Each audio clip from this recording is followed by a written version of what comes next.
Hello friends, in the series on the income tax cases, today we will discuss a very important issue on section 147 read with section 148 assessments.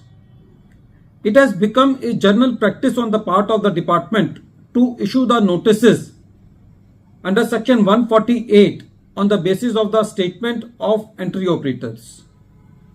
This issue becomes more important in those cases where already the department has assessed the assessee under section 143 subsection 3.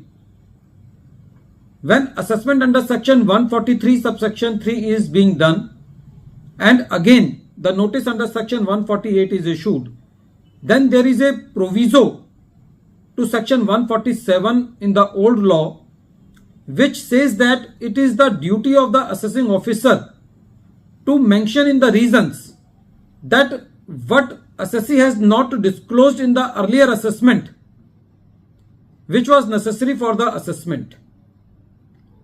What basically this proviso says has been discussed by the Honorable Supreme Court in the case of Assistant Commissioner of Income Tax versus Sub Infrastructure Limited. This case has been reported in 461 ITR page number 339 and the date of the judgment is 1st February 2024. This case becomes important because now the special leave petition of the revenue has been dismissed by the Supreme Court. So whatever has been said by the High Court in the writ petition has been upheld by the Supreme Court. Now basically we are discussing in this case that what actually the High Court has come with the law in this case. In the present case, the assessment of the assessee was completed under section 143 subsection 3 and during the assessment proceedings the assessing officer came to know that the assessee has received share capital from 5 companies and the assessee has given all the information and documents relating to the identity, creditworthiness and genuineness of those share subscribers. After that, the assessing officer received some information from the DDIT investigation on the basis of the statement of an entry operator.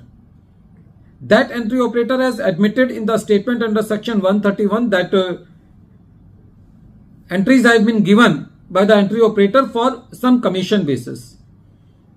The assessee challenged this notice in the writ petition. The main ground of the assessee was that in reasons it was not mentioned that what actually the assessee has not disclosed in the earlier assessment. Merely making a bald statement in the reasons that the assessee failed to disclose all the necessary facts which were necessary for the assessment according to proviso section 147, the assessing officer does not get away with his responsibility or duty to fulfill the jurisdictional requirement of section 148. When this matter was heard by the High Court said that in the present case, the assessing officer has miserably failed to mention in the reasons that what information not disclosed by the assessee. The High Court said that merely by saying that some information has come from the DDIT without making further inquiry and without proving that whatever the documents have been submitted by the assessee in the earlier statement, those documents to be false, notice under section 148 cannot be issued. Meaning thereby that in the present case, when the assessing officer received the information, it was the duty of the assessing officer to make further inquiry and to establish the relationship between the information received and the information which has been disclosed by the assessee. Or in other words, it can be said that first of all the assessing officer has to basically prove that whatever the information the assessee has given was wrong or that the 5 share subscribers were not existent.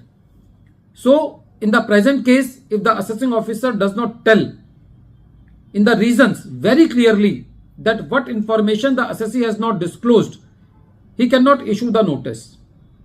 In the present case, when the writ petition was being heard, it was an affidavit was submitted from the department by saying that the information is very specific and it will be provided to the assessee at the time of the assessment. So on this, the court said that whatever the report is with the assessing officer should be made available to the assessee so that the assessee can file its objection properly. But in the present case, the objections were disposed in a very cryptic manner, and the High Court allowed the writ petition of the assessee.